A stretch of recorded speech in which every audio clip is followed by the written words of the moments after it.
today's episode of the HealthTree podcast for multiple myeloma, a show that connects patients with myeloma researchers. I'm your host, Jenny Ahlstrom, and we'd like to thank our episode sponsor, GSK, for their support of this program. Now, the new year is a wonderful time of reflection, and I started HealthTree as Myeloma Crowd in 2012, 2 years after my myeloma diagnosis. Now, so many years later, it's just been extraordinary to see that we've built 3 extensive pillars of support. The first being personalized support and education with this podcast, HealthTree University, and others. The second pillar being meaningful patient-to-patient connections that include our coach program and many other programs as well. But as I reflected, I've done a lot of reflection in the past, I would say 6 to 8 months. It's really our third pillar, our powerful data platform called HealthTree Cure Hub, that when I think about it is really going to help us advance a cure for multiple myeloma. Now, we internally developed this cutting-edge technology and software to make a data portal possible, to provide myeloma researchers with this anonymized data from thousands of us as patients. Today, over 13,000 of you have joined this platform, and our goal by the end of 2025 is to include 25,000 patients in this platform. It means these researchers can search the data to see what the optimal therapy might look like for newly diagnosed, standard risk, or high-risk patients, or learn what's happening in the real world with patient side effects, or they can invite you to participate in a survey to answer very important questions. So what I'd like to invite you to do in the new year is to join HealthTree Cure Hub. And now I'd like to begin our show with Dr. Robert Orlowski. Dr. Orlowski, welcome to the program. Well, thanks very much, Jenny, for having me again, and Happy New Year to all of your listeners. Hopefully this will be the best year so far for all of your myeloma journeys. We hope so. And with so much innovation happening, we just know that we need to stay as current as possible. So in this show, this is my favorite show of the year. This will be a fast-paced show, but Dr. Orlowski is the best at breaking things down to be understandable, and you do this in such a remarkable way. So let me just give you a quick introduction before we get started. Dr. Orlowski is chairman and director of the myeloma section and professor of medicine in the departments of lymphoma, myeloma, and experimental therapeutics division of cancer medicine at MD Anderson Cancer Center, and has led the myeloma and lymphoma program since 2007. He has been honored with the endowment Florence Maud Thomas Cancer Research Professorship. He's also disease site liaison to the International Center at MD Anderson.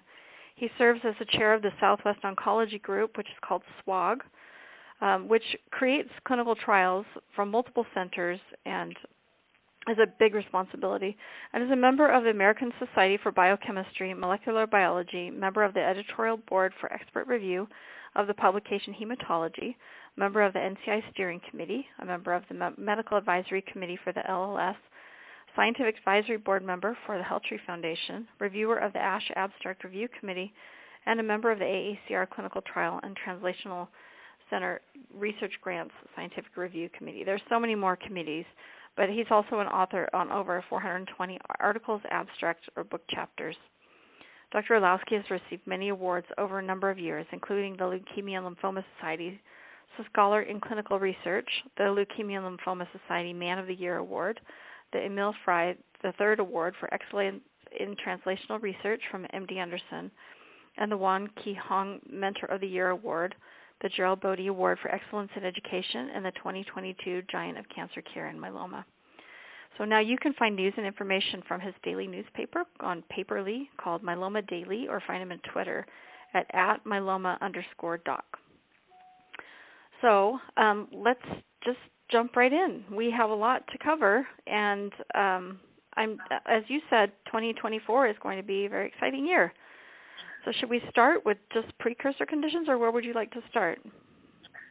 I think that's a great place to start because there's a lot going on there. I think if I had to highlight 2 areas, I would say, first of all, that we're starting to get smarter about being able to predict who will progress to active myeloma from a precursor state and who will not. And there's a couple of abstracts from ASH that I thought I would highlight.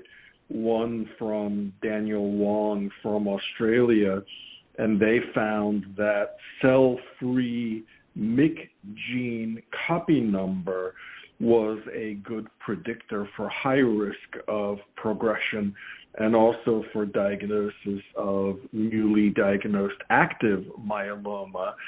And although this assay isn't yet ready for prime time, I think the two major points are that it really underscores the important role of the MYC oncogene in myeloma biology. And equally exciting is the fact that a blood test now may be able to become available from that, which will certainly be a lot easier and a lot more popular than the dreaded bone marrow aspirate and biopsy. And the second abstract I'd probably highlight from the predicting perspective is one of our own studies that looked at a gene called LAMP5, or lysosomal associated membrane protein, that turns out to be especially highly expressed in newly diagnosed and relapsed refractory and is associated with a higher risk of progression and with an inferior prognosis.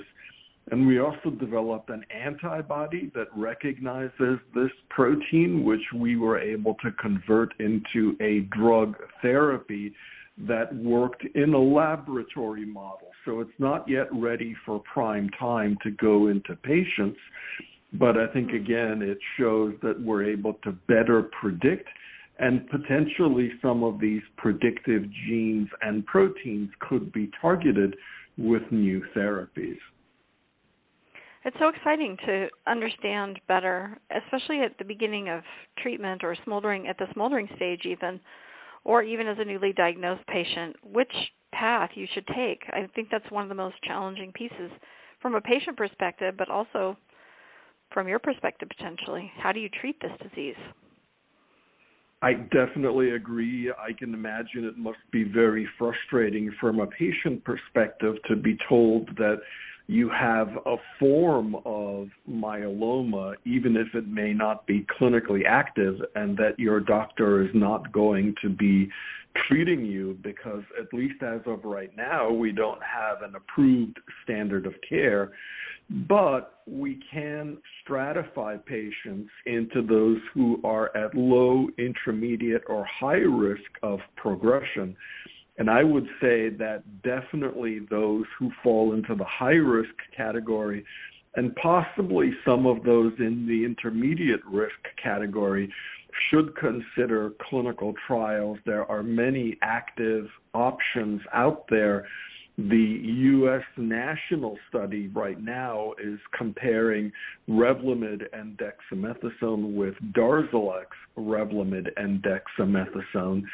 And a similar study was completed in terms of enrollment, and we don't yet have the final results, but it may lead to the approval of a different combination, Sarclisa or isatuximab, with Revlimid and Dex, which would be our first FDA-approved therapy for smoldering disease. So that would be really exciting.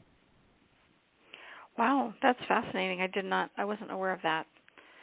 Wonderful. And thank you for doing this important work to find, this higher risk of progression with the LAMP5 work that you're doing. That's so wonderful to have that happening. Well, it's definitely a smoldering. Mm-hmm. No, go ahead. Yeah, I was going to say it's definitely a team effort. I think one of the questions that patients often ask when they're diagnosed, and this is true with precursors as well as active myelomas, is there something that I can do to improve my chances? And diet is often a question that comes up, and we've not always had very good answers. But over the past few years, there's been more and more information about possibilities that a plant-based diet may be healthy and may have some positive effects on the myeloma. And actually, for those of you that are on Twitter, or of course now it's called X, I tweeted about a recently published paper on January 3rd This was by Castro and colleagues, where it was published in a journal called Leukemia, and they looked at dietary habits in a very large study that was co-sponsored by the National Institutes of Health as well as the AARP. And the study found an association between a plant-based diet and a decreased risk of myeloma. An association, of course, doesn't mean that one is directly linked to the other, and we don't yet have information saying that if you switch to a plant-based diet, you will have a better outcome with active myeloma, or that you will have a lower chance of progression from a precursor state. But frankly, if I were in this situation, and I tell my patients the same, if you are able to switch over to a plant-based diet, I would probably recommend it because, first of all, it's going to be healthy from a number of different medical conditions, including diabetes and coronary issues, but may also have a benefit to your myeloma with a lower risk. And I can't think of a way how it would hurt the situation. So just something to think about as well. Well, thank you for the advice. I am taking that advice. I have started a plant-based diet since the beginning of the year. I have to say it is not easy, but it takes more planning, I think. But I'm feeling great. So whether it helps my myeloma or not, and I've seen a lot of work be in this area of progression prevention, it seems. And it's something that patients can do, right? Well, definitely kudos to you. I haven't had the strength of will so far to do that. And a plant-based diet, it doesn't mean that you have to be vegetarian necessarily for every meal, but if you do reduce processed sugars and protein from non-plant sources for at least some of your meals, that may be easier for those of you who, like me, don't have the optimal level of willpower. Well, my husband looked at my sweet potato creation last night and just like, what is this? What is this? Okay, you're going to eat it anyway. It's okay. Well, okay, wonderful. Is there anything else in the smoldering myeloma or even MGUS stages that you'd like to talk about? I think those are the major new developments, and certainly, as I mentioned, there's a lot of research here. People are looking at bispecifics in these precursor stages, and we'll talk about bispecifics later in the program, and there's even 1 or 2 CAR T-cell trials. So definitely look into, if you're in this category, what research trials are available in your area, and you should definitely consider to enroll, always weighing, of course, the risks involved with each of the therapies. Well, I want to just echo your comment about clinical trials that you made earlier. I think patients should always consider them as a treatment option. I think we're to the point in myeloma care where there's so many wonderful options that are standard of care. All these clinical trials are just pushing the field forward. And more so. So anything you're going to get in a clinical trial could be just early access for some of these newer therapies. So I would just encourage patients to consider it, whether you're smoldering, newly diagnosed, relapsed, it doesn't matter. You should consider a clinical trial as a treatment option with your doctor. Definitely. Maybe we can move over to newly diagnosed symptomatic myeloma at this time, if that's okay with you. Yeah, for sure. I think there were 2 really important abstracts that were presented. One was at the so-called plenary session. For those of you that don't go to these large annual meetings, the plenary session is where the top 4 or 5 abstracts across every disease that is covered by the meeting is presented. And there also was a late-breaking abstract And both of these involved addition of a CD38 antibody to a triplet for newly diagnosed myeloma. The plenary session involved adding isatuximab to carfilzomib, lenalidomide, and dexamethasone. And then the late-breaking abstract involved adding daratumumab to bortezomib, lenalidomide, and dexamethasone. And both of the studies really showed that adding the CD38 antibody made a big difference for patients with newly diagnosed myeloma. I'll give you just one piece of data. This is from the study with daratumumab. The overall rate of complete response with the triplet in that study, so the triplet was bortezomib, lenalidomide, and dexamethasone, was 70%. And for the quadruplet with daratumumab, it was 87.9%. So that's a pretty big improvement, and definitely, I think, should make everybody think for using a 4-drug combination if you've got newly diagnosed myeloma that's symptomatic, unless there is some really dramatic contraindication. Let's say, for the sake of argument, for example, that somebody has really bad neuropathy. You may not want to use bortezomib, but otherwise the quadruplet really is the best way to go.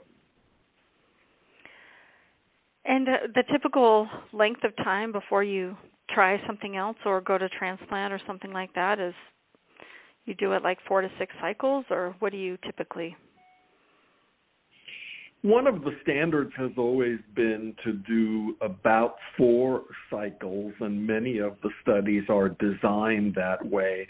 I personally don't go by that rule of thumb in every patient because it really depends on where the myeloma starts out in terms of disease burden and also how quickly it responds. Sometimes people can have symptomatic myeloma with just 10% plasma cells, and sometimes you have people with symptomatic myeloma and 90% involvement of the bone marrow. And the 10% patient is probably going to achieve a complete remission more rapidly than the 90% involvement patient. And also the molecular risk can be important because the standard risk patients, of course, still have a better prognosis than the high-risk, molecularly high-risk patients. So that's another consideration, and hopefully the goal is to achieve a complete remission and, if possible, minimal residual disease negativity, or MRD.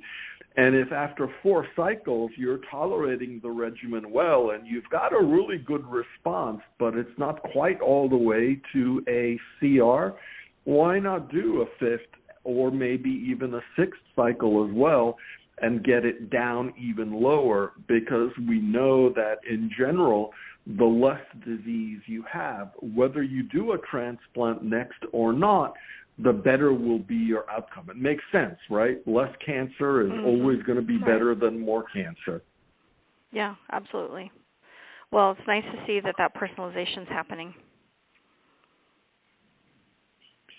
Definitely. In terms of the transplant, yay or nay, there wasn't a lot of new data at this ASH meeting about whether we should or should not be doing transplant. I still tend to practice with the notion that if you have good risk disease and you get into a complete remission and are MRD negative, you should have the option to do either a harvest and hold and not do a transplant and go right to maintenance, or if you prefer to get the transplant out of the way, it's certainly fine to go ahead and do it. Whereas if you have high-risk, molecularly high-risk disease, or if you have standard risk but you don't achieve a complete remission, then probably adding the transplant at that time is a good idea. That makes a lot of sense. And it seems like the data is not quite there yet with all these immunotherapies, that there's just not that proof yet that you can bring these up to that first set of therapies and achieve the same type of remission. But also you can think about extending that remission out with transplant or even with that good response. And then in the meantime, all the data is coming out over the next few years while you're in that remission. You're definitely right, but I would just highlight one abstract at the meeting where this was actually a study done in China, but it's with a CAR T product that is now undergoing trials in the U.S., and this is the so-called fast CAR T, which is a CAR T that is made much more rapidly than some of the current FDA-approved CAR Ts, and it recognizes both BCMA and CD19. So in this small study, it was only about 20 patients with newly diagnosed myeloma, and the follow-up was still relatively short, but the response rate was 100%, and the stringent complete response rate was 95%. So that sounds like it might be even better than the quadruplet of the daratumumab with bortezomib, lenalidomide, and dex. That doesn't mean we should all be rushing out to do these CAR T trials up front, because we need to know how durable the response is, number one, and then to make sure that there is effective therapy if people do relapse. But I do think that it's definitely worthwhile thinking about these immune therapies early. And just as a little shameless plug, we just activated a trial with a BCMA bispecific. This is with linvoseltamab, which we're doing in what's called a window trial. So we're taking patients with newly diagnosed symptomatic myeloma, and rather than do the quadruplet, we're doing the BCMA bispecific first. And if they get an excellent response after 2 cycles, they continue on the bispecific. Whereas if they don't get a good response, then we switch them to standard of care. And the goal is to really see whether one of these new immune therapies can do as well as these quadruplets, or who knows, cross your fingers, maybe even better. Wow, that's fascinating. Now, that's the one from Regeneron, correct? Correct, yes. Wonderful. Well, that's a wonderful strategy to see if using these up front, because I know you hear people talk about the immune system status and having a stronger immune system when you're first diagnosed, and that might be a wonderful therapy. So I know everyone's kind of thinking about bringing these things up, so what a wonderful strategy. Thank you for mentioning that. Well, you're right that it looks like patients' immune systems are healthier earlier. And if you look at some of the CAR T data, for example, with ide-cel or cilta-cel, when they were moved from the late line to earlier lines of relapse, the efficacy did improve. And so this is another way of trying to do the same thing, which is to move it even earlier, with the thought that there may be less T-cell exhaustion and less T-cell damage in newly diagnosed patients who haven't gotten treated with a bunch of, for example, steroids, radiation, other drugs that can impact T-cell health. Mm-hmm. Wonderful. And can I ask your opinion about maintenance therapy when you think about that? Because as you walk through that strategy that you use, like if you're high risk or you're standard risk, but you didn't achieve a remission, you think about the transplant. How do you look at maintenance therapy after that first line? Do you just use a single drug? Do you use multiple drugs? For how long? What do you do there? Great question. Typically, the current standard is considered to be single-agent lenalidomide for patients with standard risk disease, whether that be after a transplant or after induction therapy. And for patients with molecularly high-risk disease, the approach in the field has been to use lenalidomide with a proteasome inhibitor like bortezomib or carfilzomib. But more and more, there are data about lenalidomide with daratumumab as a maintenance therapy. And although I don't think that everybody is switching to that combination yet, I do think that there is a feeling among the experts in the field that that trend will probably happen. Now, long term, if you ask me where I think we're going, what I'm hopeful is that we will incorporate some of these immune therapies into our upfront treatments, and we will get such a huge reduction in the level of myeloma that we won't need to give maintenance therapy, and people will be able to have what's called a treatment-free interval, and will be able to monitor their disease burden with blood tests looking at MRD measures. And if somebody converts from negative to positive, then that may be a trigger to think about maintenance therapy. Well, that would be absolutely fabulous. If you didn't need that, that would be incredible to have that treatment-free period. I think it helps your body just kind of recover so you can even hit the next therapy as well. That would be fantastic. I'm so happy to hear you say that. Wonderful. Yeah, definitely. Everybody feels best when they're off of therapy and with as little myeloma as possible. Yes, I know it's not always possible, but what a wonderful thing. Are there other strategies that you have or you use to personalize treatment from the beginning? Because I remember just being newly diagnosed and having physicians tell me that, you know, your first treatment's your best treatment, and so how do we optimize it? What other strategies do you try to use?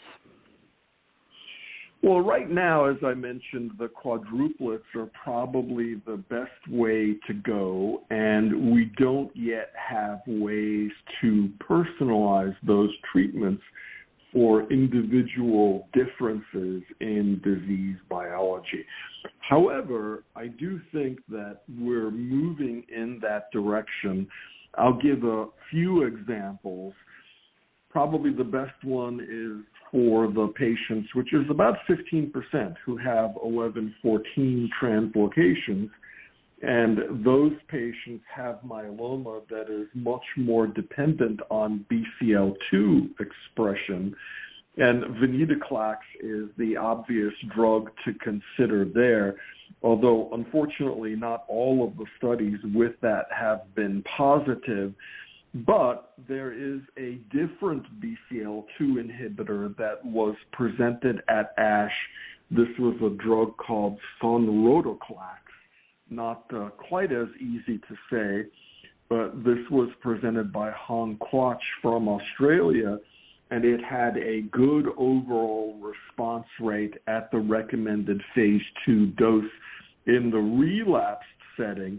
So I think hopefully we'll be able to investigate that drug since, unfortunately, as you probably know, the so-called CANOVA study, which was the most recent attempt to look at venetoclax in relapsed refractory disease, unfortunately, although there were some indications of a positive result, they probably were not sufficiently positive to lead to an FDA approval. There also are other approaches. Gareth Morgan's group reported at the ASH meeting about a strategy that they are looking at targeting pinocytosis for RAS-mutated myeloma. And by the way, that's almost 50% of patients who have some kind of a RAS mutation. And we know that those RAS-mutated patients have disease that is less responsive to proteasome inhibitors. And many of these are now in development and hopefully soon to go into clinical trials. And as far as I'm concerned, the earlier you use them, the better, So what we may have is a quadruplet as kind of a backbone that everybody gets, and then we may add a fifth drug that is targeted to the molecular features of the patient's own myeloma. That's wonderful. And this is why patients need a myeloma specialist on their team. I just don't think it's possible to be seeing a general oncologist who's treating, 20 plus different types of cancers and have this level of knowledge about myeloma and the nuances, because every myeloma patient's myeloma is different. So this is just proof to me that you really need a myeloma specialist on your team.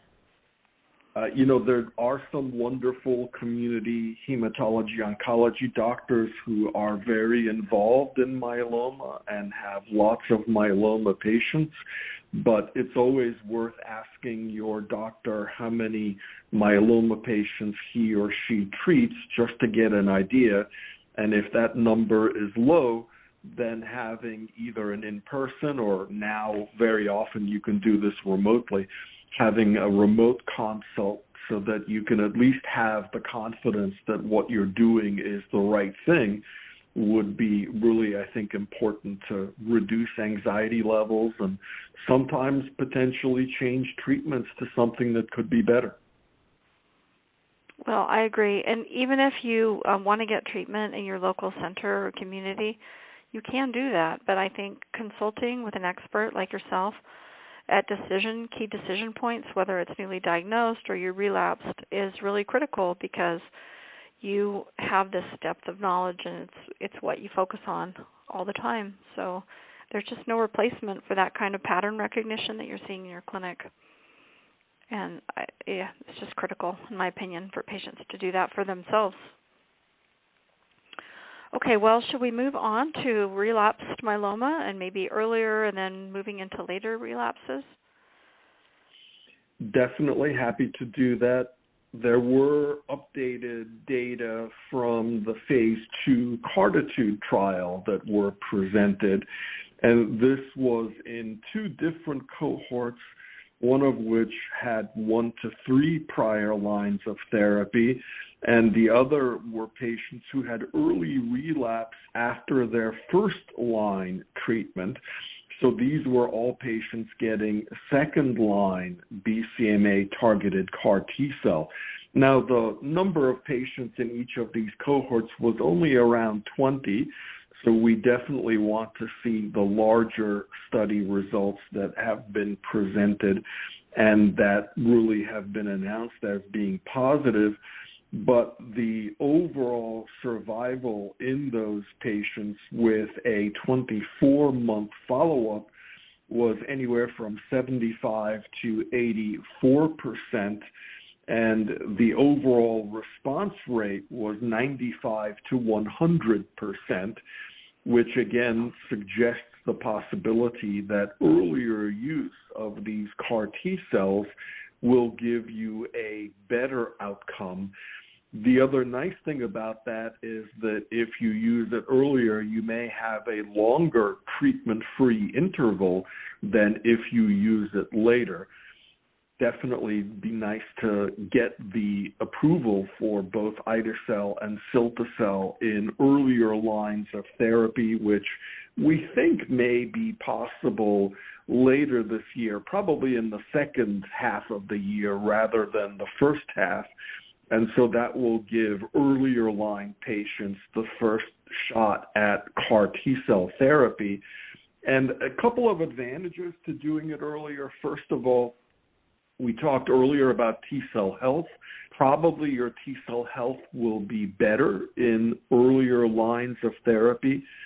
The other thing that you can avoid is in later lines when the myeloma can be more aggressive, sometimes it can be a problem to have to wait for the manufacturing period, because if the myeloma is progressing more rapidly in the meantime, you may have to get what's called bridging therapy. But sometimes in earlier lines of therapy, the myeloma is not that aggressive, and so you can have a little bit of period off of treatment before you get your CAR T without the need for bridging, although definitely there are a lot of options for bridging. So again, hopefully by later this year, we will have earlier line of therapy, BCMA-targeted CAR T cells, FDA approved. That would be amazing. And I know just based on those results, those are really impressive results. So that would be wonderful to have this available at earlier relapse, because those other studies were 4+ lines of therapy. So that's a lot of treatment. Definitely. Now, for later line of therapy, first of all, there are some novel drugs out there that you should watch out for. I talked earlier about the new BCL2 inhibitor, sonrotoclax, for those of you that have 1114. All of you, I'm sure, know about lenalidomide and pomalidomide, but there are newer drugs in that category that also bind cereblon as the target protein and seem to have more potent effects than len and pom. The two in particular are iberdomide and mezigdomide, and Niels van de Donk presented an iberdomide maintenance study which looked at various doses and found a number of very well-tolerated doses and what looked like very good efficacy. So for those of you that have just undergone stem cell transplant or who think that you may be undergoing transplant later this year, there is an international study ongoing right now comparing lenalidomide to iberdomide. Plus, I'll put another shameless plug into our SWOG study, which is comparing lenalidomide to lenalidomide with daratumumab. So those are two large maintenance study options that you would have. Now, for the relapsed setting, mezigdomide is another drug that looks very active, and it's in this category of so-called CELMoDs, or cereblon modulating agents. And there are a couple of national studies of mezigdomide combinations. The paper that was presented at ASH by Paul Richardson looked at mezigdomide with either daratumumab or with elotuzumab.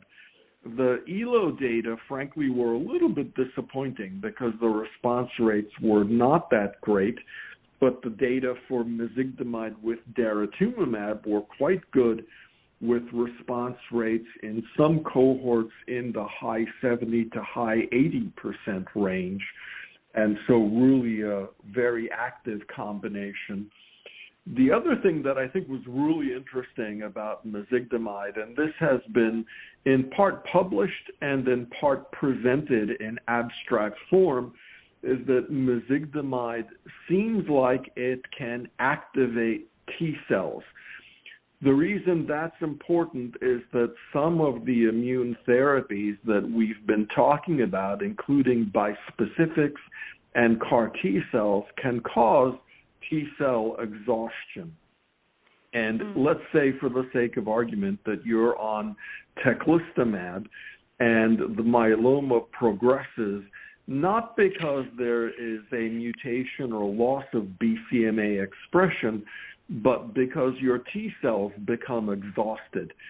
Trying to bring in another bispecific, which will also then rely on T cell health, may not be the best approach, but by adding either an immunomodulatory drug or one of these CELMoDs that activates T cells, you may actually be able to recapture response.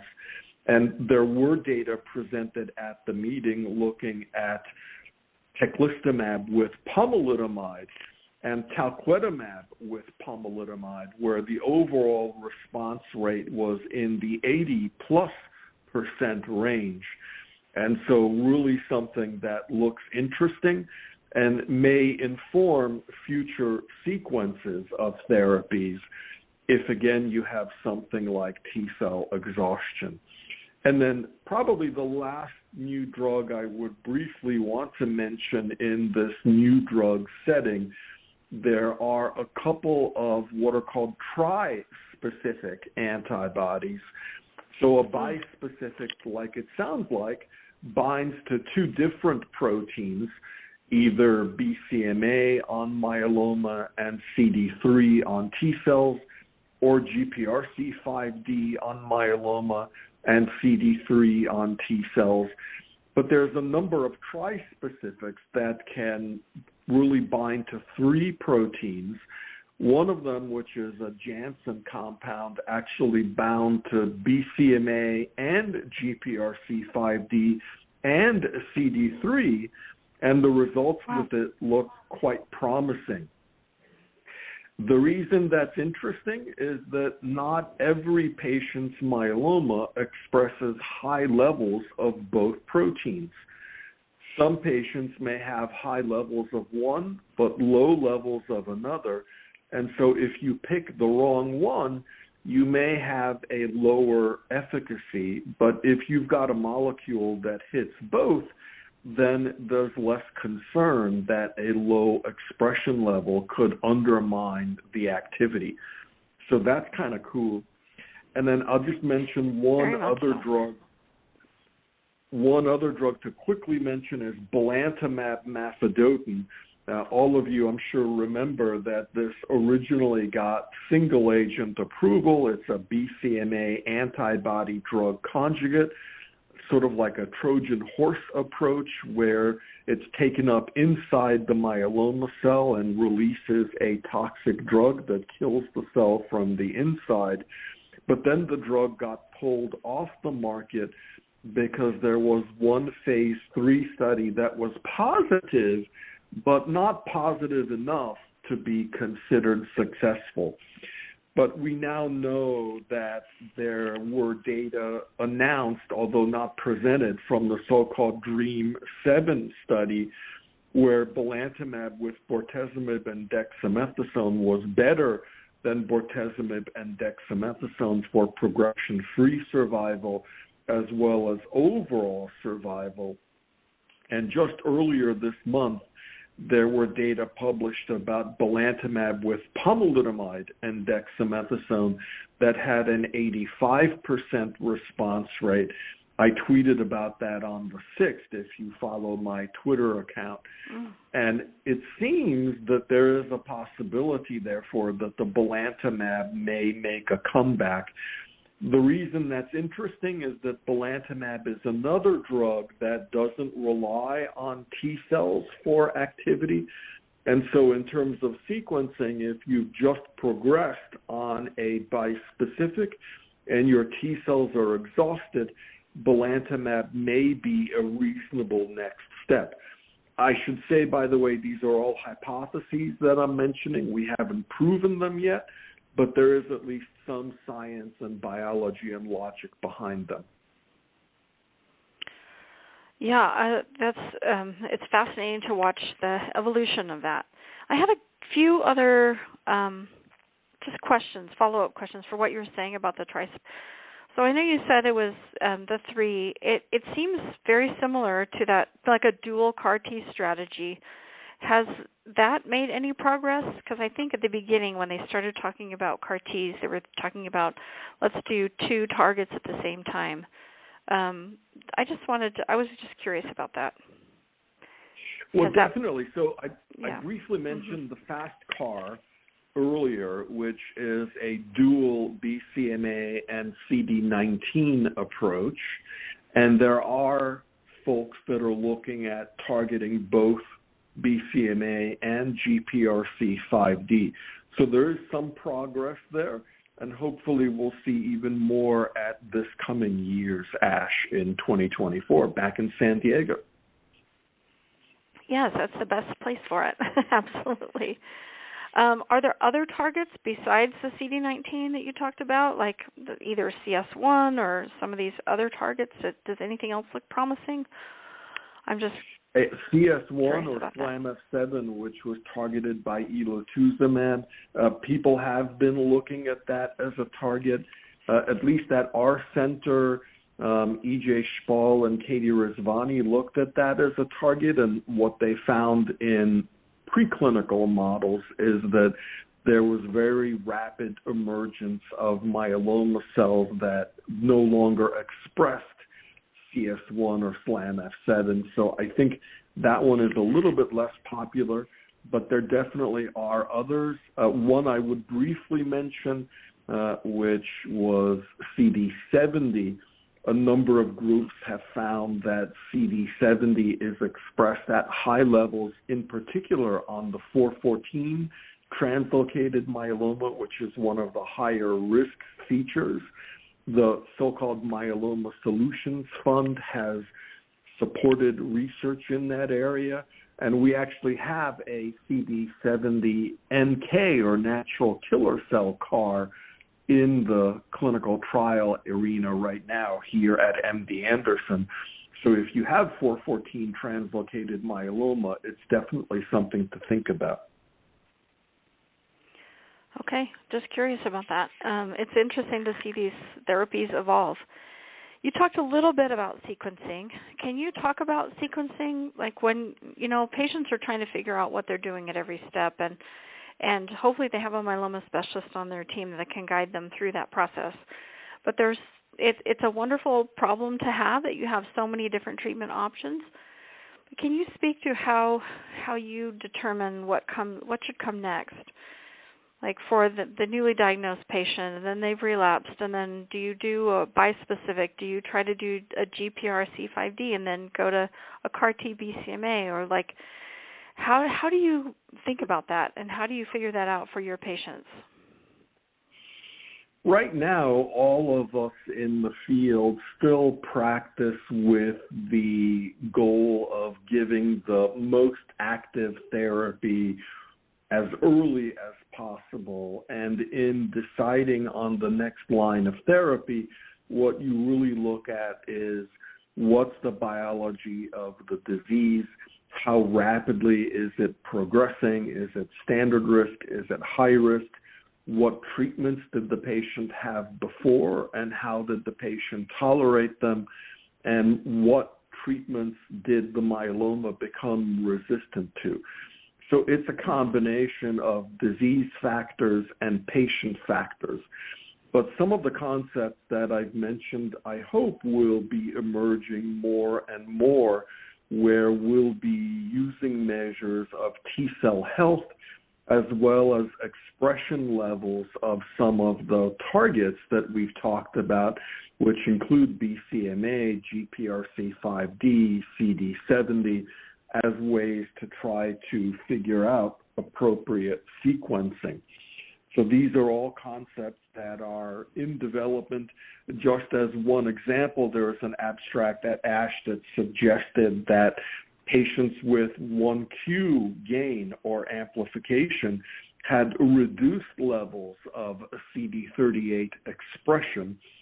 That may suggest that maybe something like isatuximab or daratumumab may be less effective, although actually isatuximab has really good activity there.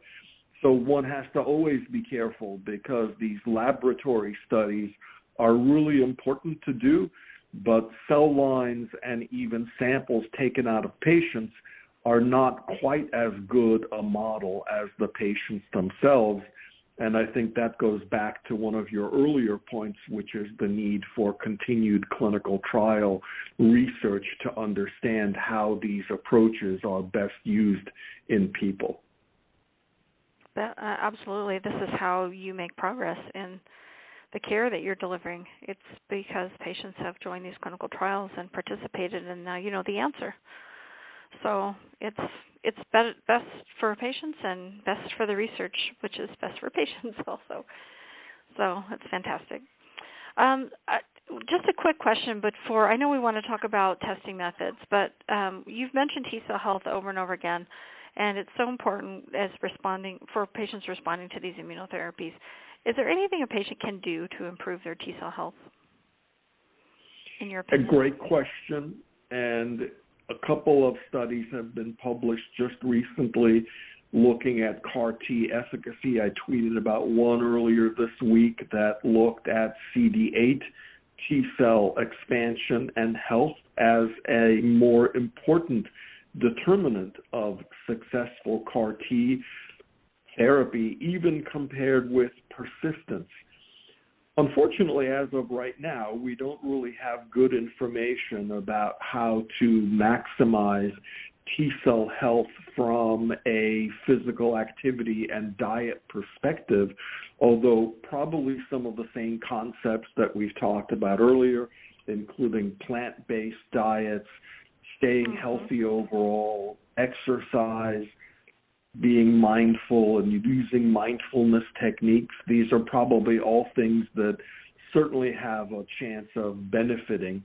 And it may be, as I mentioned earlier, with combinations like pomalidomide as well as mezigdomide, that we will have actual drug therapies that may improve T-cell health. There's also a little bit of published data about selinexor potentially improving T-cell health. And of course, the main things that you want to try to avoid are corticosteroids, because steroids kill lymphocytes, and also alkylating agents, in particular bendamustine, because you have a really long-lasting decline in lymphocyte levels, and it can be very difficult to collect good T cells from patients that have had bendamustine or that have recently had melphalan. So those are all things you want to try to be careful about using. Okay, wonderful to know. I think everybody would love to get off steroids. It's their least favorite drug. Okay, should we talk about quickly new testing methods? Like, you hear a lot about MRD testing and then all these new methods coming out, like circulating tumor cells or single-cell sequencing. So what do patients really need to know about this, or to ask their doctor about, and then how useful are they? Or are they just used in research? Are they coming to the clinic? And just kind of what's your overall opinion about some of these options? Yeah, great questions. I did want to follow up and make one comment about your corticosteroid concern, which is definitely valid, but Rahul Banerjee had an oral presentation at ASH where he analyzed SWOG clinical trial data for patients with newly diagnosed myeloma. And what he actually found is the patients who had dose reductions of dexamethasone during their initial therapy had no difference in outcome compared to patients who did not have dose reductions. So that doesn't necessarily mean that everybody should have a dose reduction, but I think it does suggest the possibility that if you're not tolerating it well, don't be worried that a reduction will compromise the benefit, which often is the case. So that's something to really consider. Keep that in mind. Now, yeah, or talk to your doctor about it. Mm-hmm. Yeah, definitely.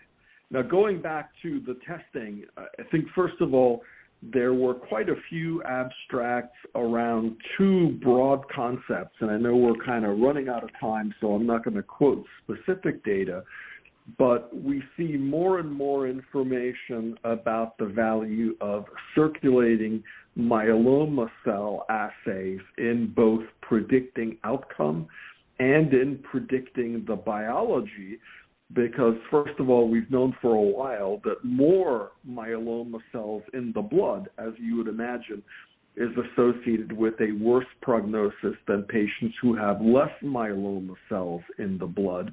But now the sequencing techniques are getting so good that many of the assays can even do sequencing and look for mutations. The second category I wanted to briefly mention are what's called mass spectroscopy or spectrometry assays, which are able to look for the myeloma-derived protein in the blood.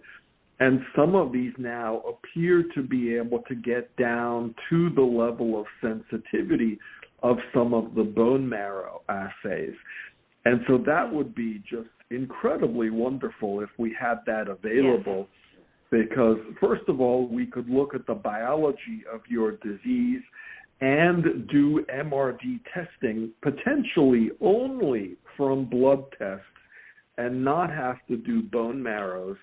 And because of the convenience of the blood tests, we would be able to examine the biology and the disease burden more frequently. And we know that if we monitor the myeloma better and react more quickly, the outcomes will be better. But we certainly don't want to be doing bone marrows on people every 3 months. But if these blood tests could hopefully soon replace the bone marrow, then we'll be able to have more accurate and better information in a real-time fashion. So those are the quick little things to say about the new ways to measure myeloma levels. Yeah, so it'll be interesting to see those evolve, because that would be fantastic. And yes, it'd be amazing. And much less painful for everyone. I don't know, I've had like 20 biopsies now. I think I've been counting, and they're not that great and fun. Well, we all enjoy going through that. Are there any clinical trials that you mentioned a few as we went along through this show, but are there any other clinical trials that you'd like to bring up or highlight?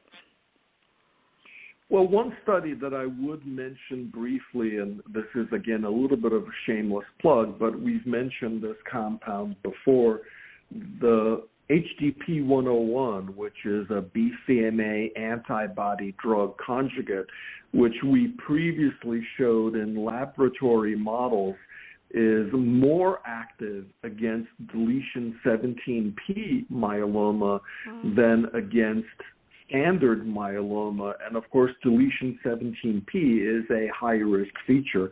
So this drug is now in phase 1 trials, and there was an abstract at the meeting showing that there was so far good safety and emerging evidence of activity.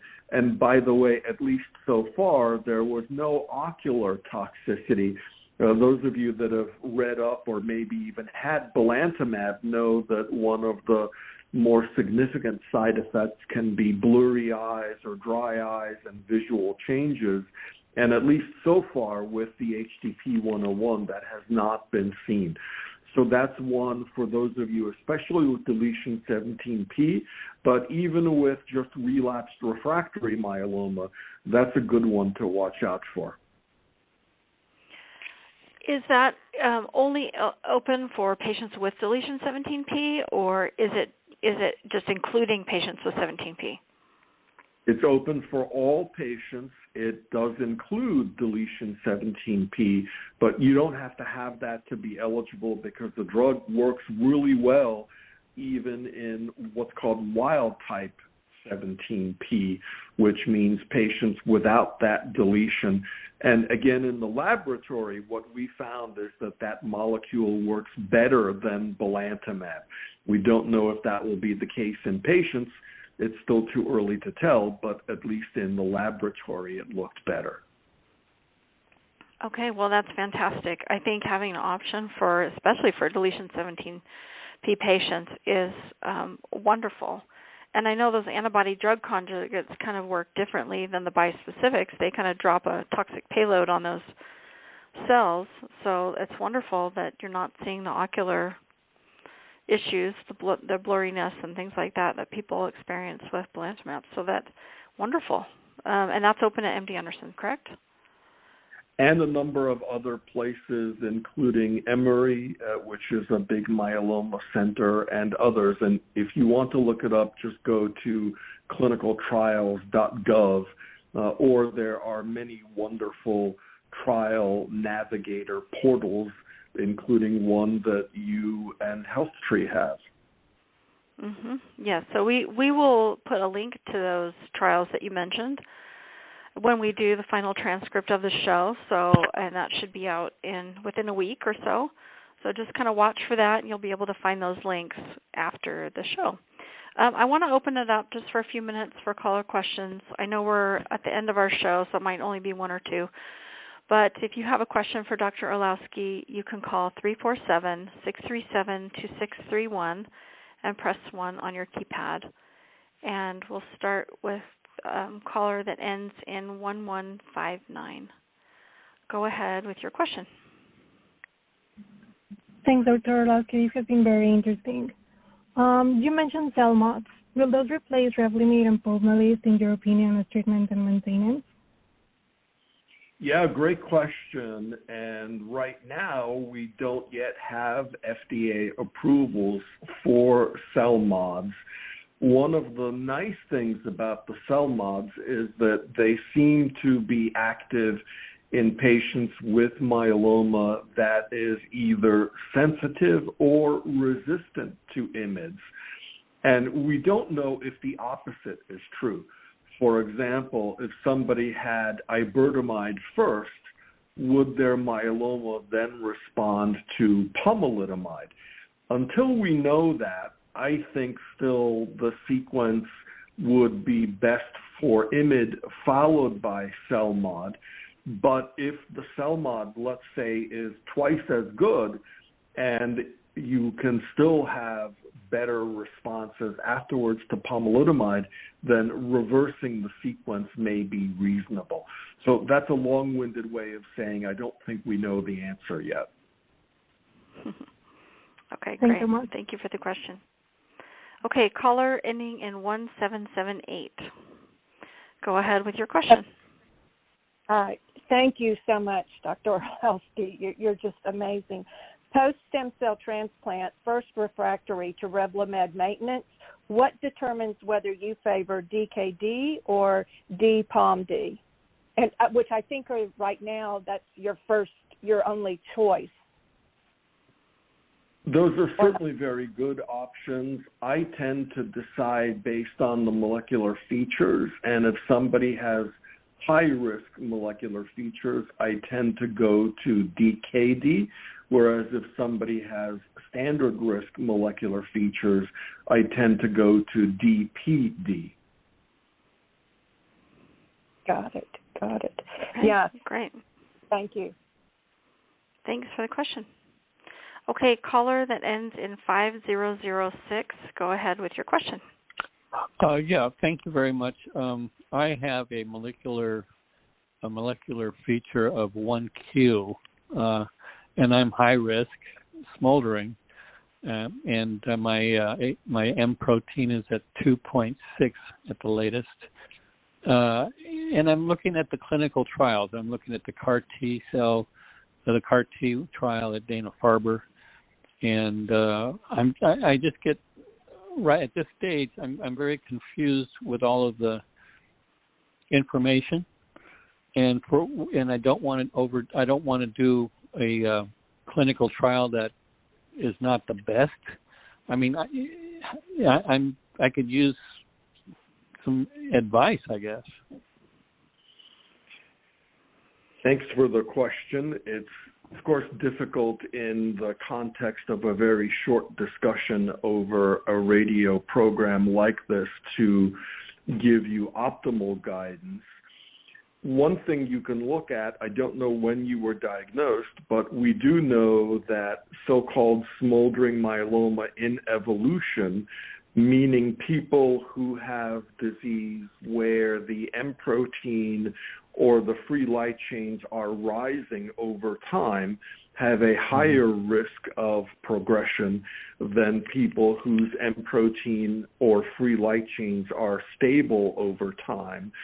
So even if you're in the high-risk category, you can consider that, and maybe that will give you an idea of whether you need to decide now or whether you can take a little bit of time and look into the future and do more research while you wait. So that's one consideration.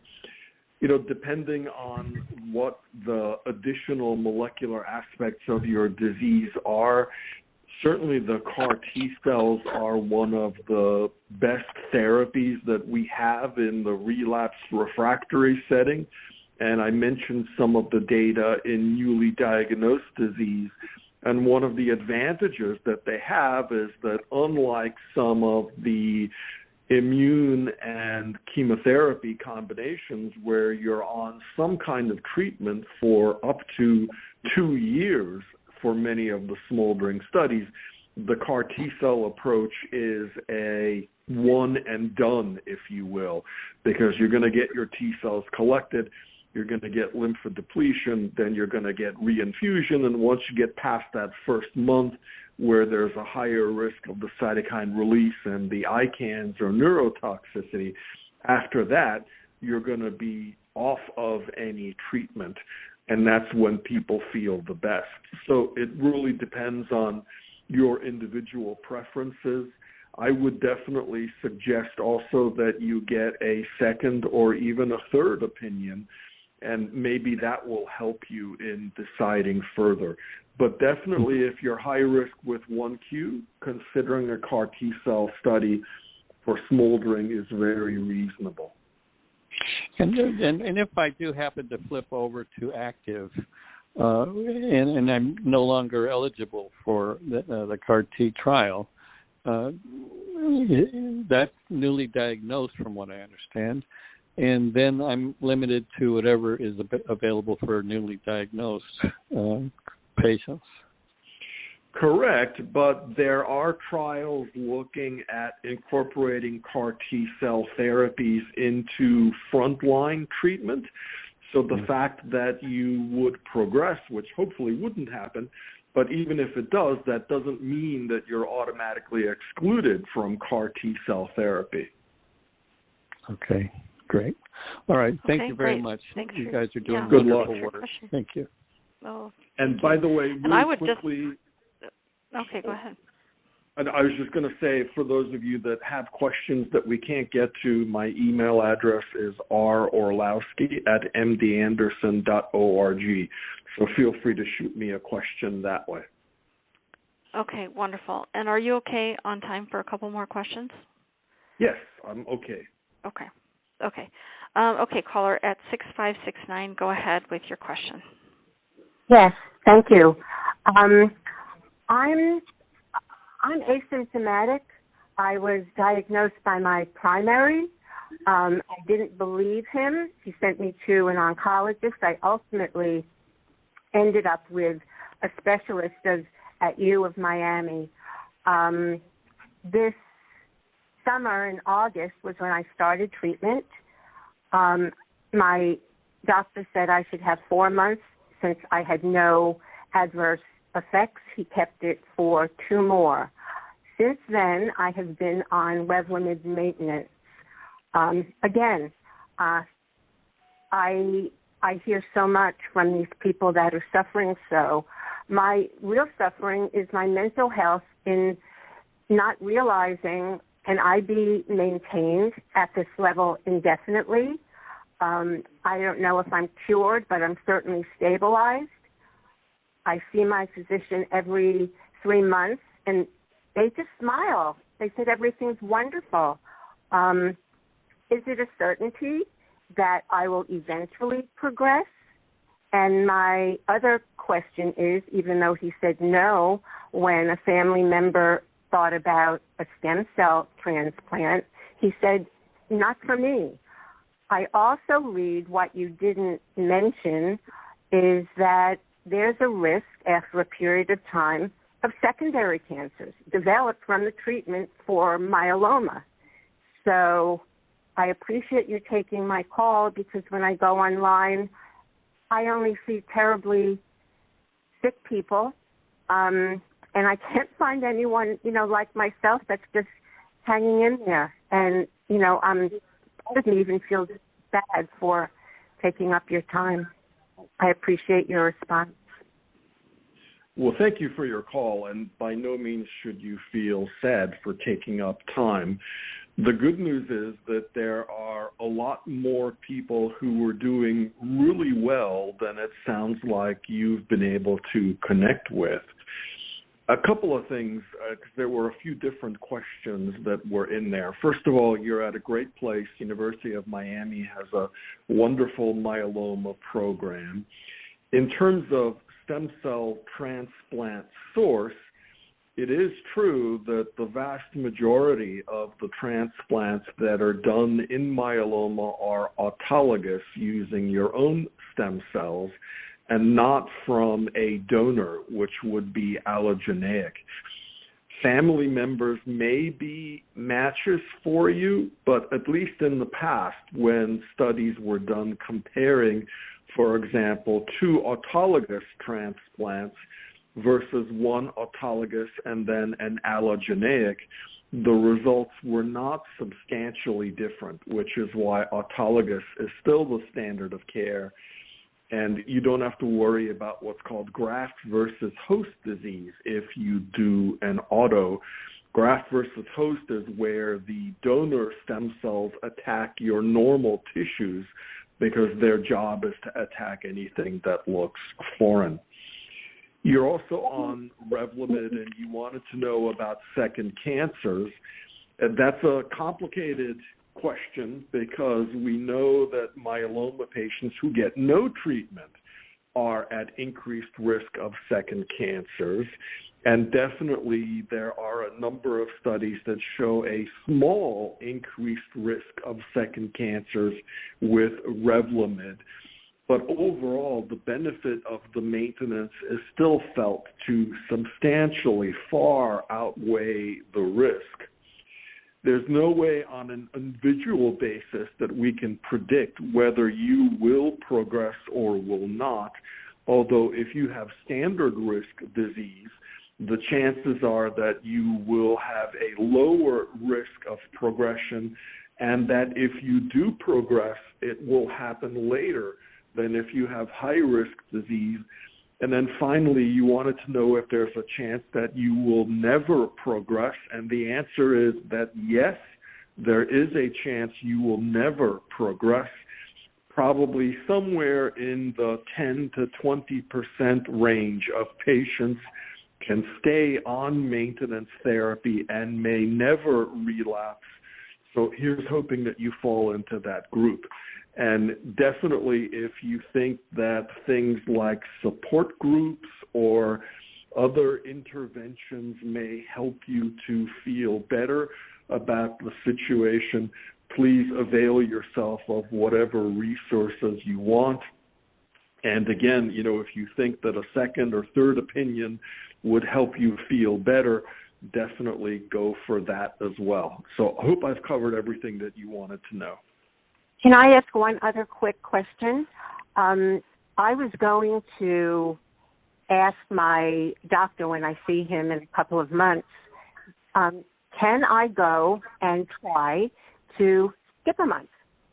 I see him every 3 months. I'll take it for 2 months and skip it for 1 month and then resume it just to see how that works. And again, just to not give myself so much Revlimid if it doesn't make much of a change. There haven't been studies that have looked at what I would call, from your description, that would be a discontinuous maintenance schedule where you do like a month off and a month on.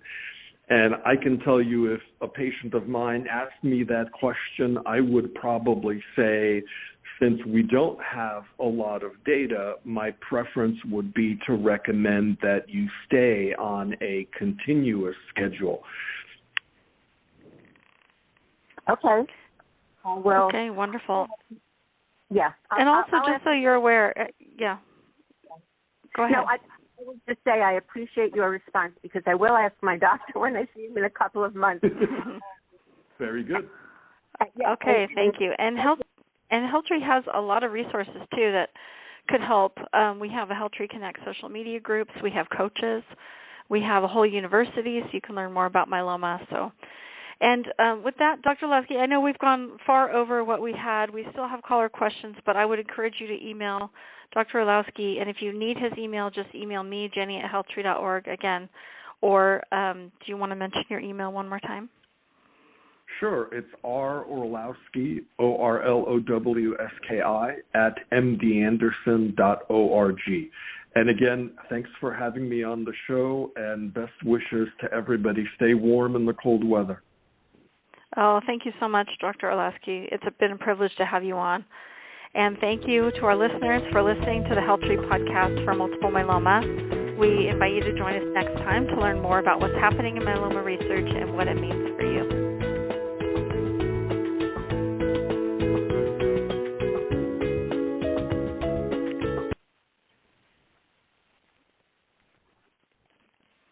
Hello, it is Ryan, and I was on a flight the other day playing one of my favorite social spin slot games on ChumbaCasino.com. I looked over at the person sitting next to me, and you know what they were doing? They were also playing Chumba Casino. Coincidence? I think not. Everybody's loving having fun with it. Chumba Casino is home to hundreds of casino-style games that you can play for free anytime, anywhere, even at 30,000 feet. So sign up now at ChumbaCasino.com to claim your free welcome bonus. That's ChumbaCasino.com and live the Chumba life. No purchase necessary. VGW. Void where prohibited by law. See terms and conditions. 18+.